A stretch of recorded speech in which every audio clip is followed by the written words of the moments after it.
La mecánica del caracol. Con Eva Caballero. Las matemáticas pueden ser la clave de grandes descubrimientos en el ámbito de la biomedicina. Sirven para explicar fenómenos o procesos biológicos, sirven para crear modelos que se utilizan para obtener nuevos medicamentos, por ejemplo, o que pueden predecir el comportamiento de un tratamiento. En el ámbito de las matemáticas aplicadas podríamos dar muchos y diferentes ejemplos, pero hoy nos vamos a centrar en un campo muy concreto, en el de la bioestadística, la rama de la estadística aplicada a las ciencias de la vida como la biología o la medicina. Es la propuesta que nos hace hoy Raúl Ibáñez. Arratsaldeón, Raúl. Arrastión. Que nos trae una invitada a la que prefiero que presentes tú. Sí, bueno, hoy traemos a María José Rodríguez Álvarez Coté, que es miembro del Centro Vasco para la Matemática Aplicada, BECAN, que en el año 2008 pues, montó el gobierno vasco y que se dedica efectivamente a la investigación en matemática aplicada, ¿no? Desde que se montó, de hecho, pues siempre nos gusta en este programa y en general en Radio Euskadi pues traer a gente de este centro de investigación porque es importante que se sepa qué se hace dentro, ¿no? Pues no solo saber que hay ahí un centro de investigación en matemática aplicada, sino qué se hace y por qué es útil para la sociedad, ¿no? Claro. Entonces hoy hemos traído a María José, que la voy a presentar un poco con un mini currículum, porque además tiene una trayectoria profesional un poquito atípica. Se graduó de matemáticas en la Universidad de Santiago en el 99, 5 años luego trabajando de programadora, luego profesora en la Universidad de Vigo, project manager en la Universidad de Santiago, 4 años como técnico en bioestadística en el Hospital Universitario de Vigo y luego de Santiago. En medio empezó a hacer la tesis doctoral que leyó en 2011, 3 años de beca postdoctoral y luego finalmente aquí en BECAN. Desde el pasado octubre, ¿qué tal? Sí, pues muy bien, pues bienvenida. Muy contenta. Podemos Muchas decirte gracias. bienvenida porque ha pasado poquito tiempo. Sí. Has disfrutado de todo el invierno vasco. He disfrutado de... Sí, soy gallega, o sea que... No. Bien, bien, bien. Bueno, ¿cómo podríamos definir la bioestadística? Luego ya pasamos quizás a preguntas más concretas, pero por situar tu ámbito de trabajo. Pues sería la estadística aplicada, en mi caso, principalmente a la medicina, que es a lo que más me he dedicado. Sí, sí. Recuerdo que algunas compañeras del departamento de Raúl decían en su momento, es que en cada hospital debería haber una persona dedicada a la bioestadística. Sí. Sería muy importante para el buen funcionamiento y la buena gestión del hospital. Sí, sin duda. Sí. ¿Estás convencida? Estoy convencida, sí, sí. Bueno, y después de la experiencia profesional tan variopinta que nos ha comentado Raúl, ¿cómo así te dedicas finalmente a la investigación? ¿Cómo te acercas a este ámbito? Y bueno, pues ¿cómo cambias totalmente de trayectoria? Pues sin querer. No fue una decisión... Que es como mejor pasan las cosas. No lo sé, la vida te lleva donde te tiene que llevar y en mi caso lo cierto es que no fue para nada una decisión consciente. Estuve 5 años trabajando en una empresa privada como programadora y lo cierto es que mientras estaba trabajando echaba mucho de menos el componente matemático estadístico. En ese momento decido hacer los cursos de doctorado de estadística e investigación operativa y en ese momento ni se me pasó por la cabeza ni hacer la tesis ni dedicarme a la investigación. Después de 5 años fuera de la estadística, pues me pareció la forma fácil de volver a entrar en contacto con el área. Después de los cursos hice un máster en bioestadística y me picó el gusanillo y hasta hoy. ¿Y qué hace un matemático en un hospital? Pues una matemática en este caso, que luego me riñen por el tema del género y eso. ¿Qué hace una matemática en el hospital, Rebobino? A ver, yo soy estadística, matemática estadística. ¿Qué hace una estadística? Pues nuestro trabajo es dar soporte metodológico a la investigación que hacen los investigadores e investigadoras, tanto clínicos como básicos. Es decir, lo que hacemos es ayudarles en su investigación e intentar responder a su pregunta de investigación, principalmente en el análisis de datos, pero no solamente en el análisis. Yo creo que nuestro papel debería ir mucho más allá. Es decir, no solo debemos participar en lo que es el análisis estadístico de los datos, que por supuesto, pero deberíamos también participar en el diseño del estudio, que es muy importante. Un buen diseño es fundamental para que seas capaz de responder a la pregunta que quieres responder. También en la recogida de datos, pero también en la interpretación de resultados. ¿Qué tipo de datos manejabais, por ejemplo? De todo tipo. Yo trabajé con cardiólogos, oftalmólogos, pediatras, internistas, de todo tipo.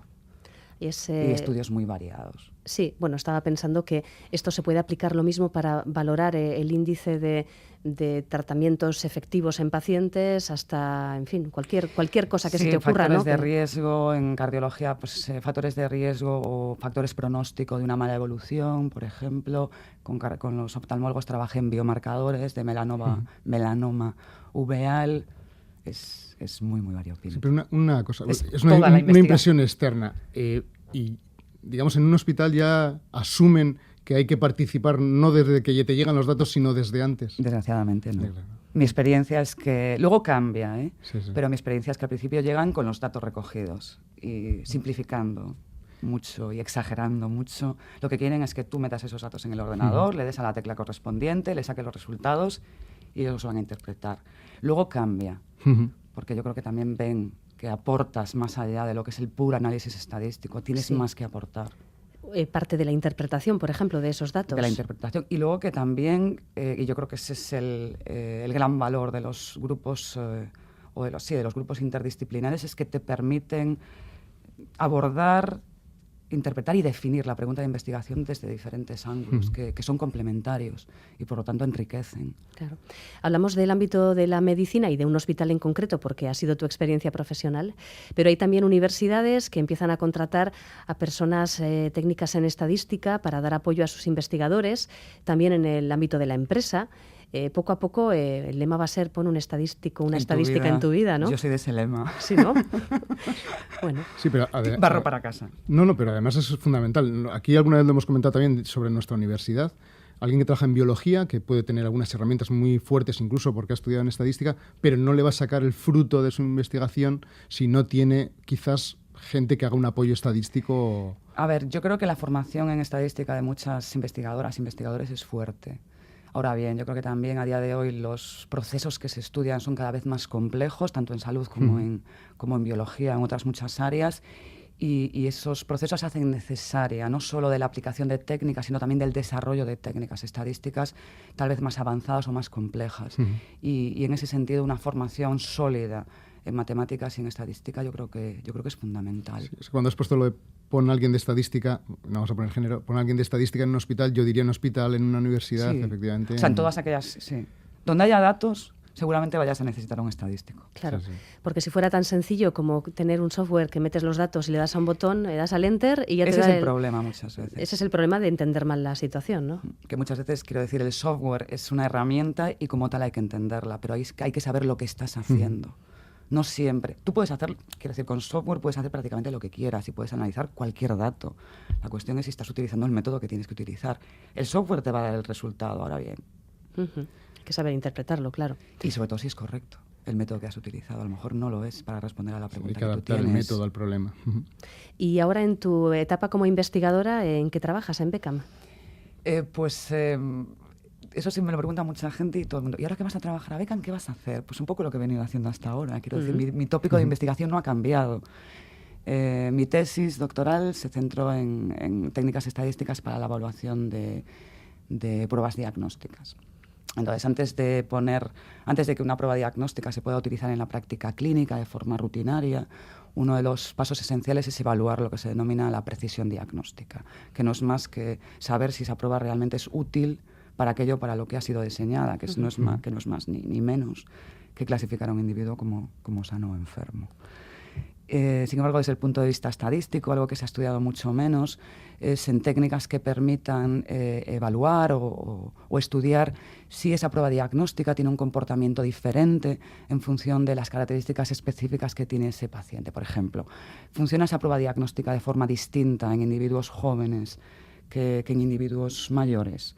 Y en eso se ha centrado un poco mi investigación, en intentar ayudar a definir o estudiar si existen grupos para los cuales esa prueba diagnóstica tiene un mejor comportamiento, pero sobre todo lo que es más importante, si existen grupos de pacientes o de individuos para los cuales la prueba diagnóstica no es de utilidad. Claro, sí. Y por lo tanto es necesario buscar técnicas diagnósticas alternativas. Ese es un poco el tema principal en el que he trabajado. De hecho, una de las discusiones por otros campos que hay hoy en día es si entre hombres y mujeres se han utilizado pruebas conjuntas que debían de haber sido separadas. Claro. Seguramente a lo mejor no sí, desde luego el análisis posterior sí. Porque somos biológicamente Sí, sí, distintos. Y seguramente algunas pruebas funcionan bien en hombres, pero no en mujeres, o al revés. O al revés, sí, sí, sí. Y los estudios deben de contemplar los dos géneros. También has trabajado, por lo que hemos leído, en ensayos de campo, y concretamente en el campo de la agricultura. ¿Nos podrías explicar un poquito en qué consiste eso? Eso es más complicado de explicar. Lo voy a intentar. Vamos a ver, el objetivo de un experimento de campo, de un ensayo de campo, es estudiar el comportamiento que un genotipo, una serie de genotipos, vamos a poner, por ejemplo, variedades de trigo, tienen con respecto a un fenotipo de interés. ¿Y qué es el fenotipo? Pues puede ser el rendimiento que observas, la resistencia a una plaga o a condiciones ambientales extremas o incluso la calidad. ¿Cuál es el objetivo final de los estudios? Pues seleccionar aquellas variedades que tienen un comportamiento mejor para su posterior comercialización o uso como cultivos. Sin embargo, a la hora de analizar los datos de un experimento de campo, uno de los problemas principales es que el medio ambiente, el entorno en el que se desarrolla ese experimento, tiene un impacto sobre el rendimiento que tú observas. Por lo tanto, es necesario a la hora de analizar ser capaz de separar, cuánto del rendimiento, cuánto de la calidad que observas se debe a la variedad en sí o se debe al entorno en el que se ha hecho ese experimento. Y eso es un poco en lo que yo he trabajado. ¿Y participáis en experimentos reales? Quiero decir... La gente, yo personalmente no, nunca he estado en el campo, pero la gente con la que trabajo sí. Trabajo con gente de Holanda, de la Universidad de Wageningen, y ellos tienen una experiencia de muchos años trabajando con empresas principalmente. Sí. Claro, porque cuando hablamos de bioestadística no hay que hablar solo de medicina. Las ciencias de la vida son un campo muchísimo más amplio y en este caso la agricultura es evidentemente algo también a tener en cuenta. Y bueno, pues aparte de desarrollar software relacionado con tu investigación, nos decías antes que hoy en día hay software para cualquier cosa. Sí. A ver, sí. Es una parte para mí muy importante de mi trabajo. Supongo que también motivada un poco por mi experiencia profesional. Empecé como programadora, supongo que es lo que me queda de aquella etapa. Para mí es importante por dos motivos. El primer motivo es porque ayuda a la transferencia, es decir, ayuda a cortar los tiempos entre que se desarrolla un nuevo método hasta que se aplica, digamos, en la vida real. Sí, que a veces parece que ese salto puede ser bastante largo. Sí.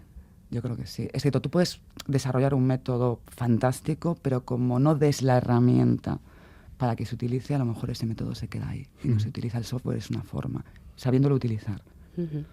Sí, lo que haces hincapié ahí especialmente.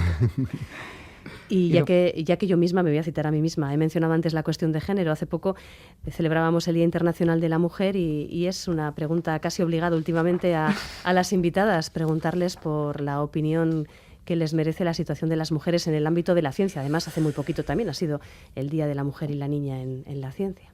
A ver, si tengo que hablar a título personal, en mi caso yo no he sentido discriminación por el hecho de ser mujer, o no he sido consciente de sufrir discriminación. Sí, por ejemplo, por el hecho de ser joven cuando lo era. Pero lo que sí que es cierto es que esa discriminación muchas veces es muy sutil, tan sutil que ni siquiera eres consciente de que está sucediendo, o desgraciadamente la tenemos tan interiorizada que a veces ni siquiera nos damos cuenta. Pero bueno, al final los datos hablan y los hechos son los que son, y la ciencia desgraciadamente tampoco es una excepción. Es decir, brecha salarial, es decir, no hay igualdad de oportunidades reales y sobre todo muy pocas mujeres en puestos de responsabilidad. ¿Y en el campo de las matemáticas en particular? Pues yo diría que el mundo de la matemática todavía sigue siendo un mundo masculino, al menos en mi experiencia. Muchos departamentos a nivel académico todavía tienen un mayor componente masculino que femenino. No sé el motivo, tampoco. No sé cuáles son los motivos que llevan. Le vamos a preguntar a Raúl si tiene más alumnos que alumnas. Pues, justo es un poco lo que iba a incluir. Tenemos tantos alumnos como alumnas e incluso muchas veces más alumnas que alumnos. Cuando yo estudiáramos, perdón. Sí. Más alumnas. Sí, entonces es cierto. Primero, hay una cuestión que quería plantear. Normalmente las carreras científicas aún hay más mujeres que en las tecnológicas, donde hay muy poquitas, y en las científicas, según vas subiendo, empiezan a desaparecer. No sé muy bien, hemos hablado muchas veces de estos temas, pero cuando vas a la investigación empiezan a desaparecer y poco a poco su presencia es menor. Entonces yo creo que tiene que ver con muchas cosas diferentes, muchas de ellas sociales.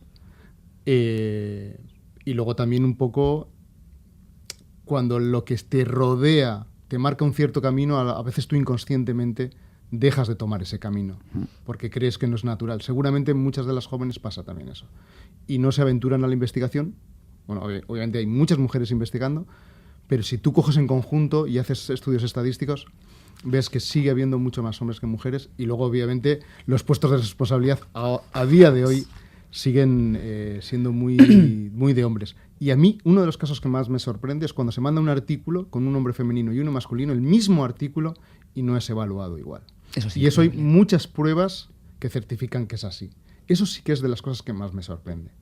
Lo demás puede tener una interpretación más social, puedes pensar que poco a poco irá cambiando, pero cuando alguien a la hora de evaluar, evalúa dependiendo de quién firme, en este caso en función del género, pues es algo como muy curioso, ¿no? Marta Macho creo que ha contado aquí alguna vez el caso de una persona que se cambió de sexo y cuando era mujer era peor valorada que cuando era hombre, y era la misma persona. Ya.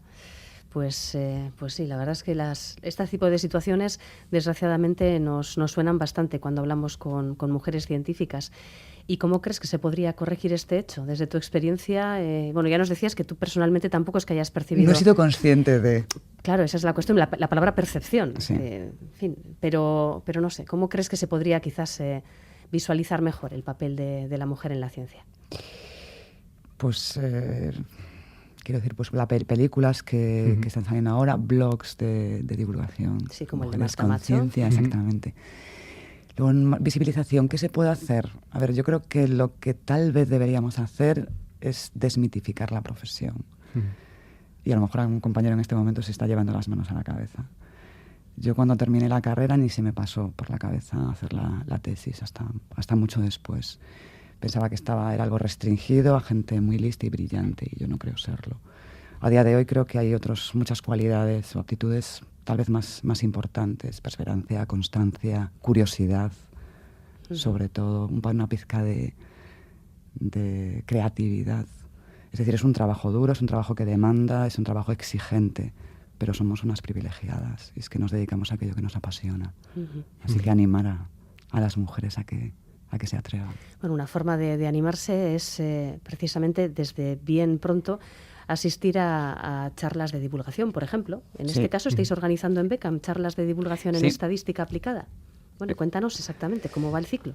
Pues empezamos este viernes, o sea que todavía no sé cómo va. Sí, esta es una iniciativa... Pues va a ir fenomenal. Pues esperamos mucha gente. Sí, estamos un poco, yo diría que casi asustados.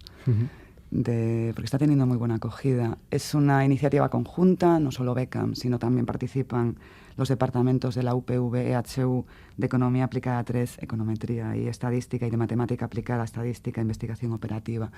¿Qué pretendemos con estos seminarios? Pues bueno, nuestra idea es intentar crear un lugar de encuentro, de discusión y también de divulgación, principalmente de divulgación, de la estadística y de sus aplicaciones. Queremos que sean seminarios abiertos, no solo a asistir, que por supuesto, sino también a participar. Nos gustaría contar con gente de áreas distintas que vengan a contar pues un problema, un estudio, un proyecto en el que la estadística haya sido o es necesaria.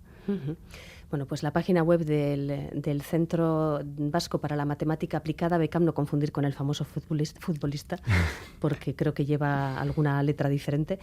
BCAM es el Centro Beckham, en cuya página web habrá información, imagino, ¿no? sobre estos seminarios. Bueno, pues enseguida aprovechamos y echamos un vistazo también y colgamos la información en el muro de Facebook del programa.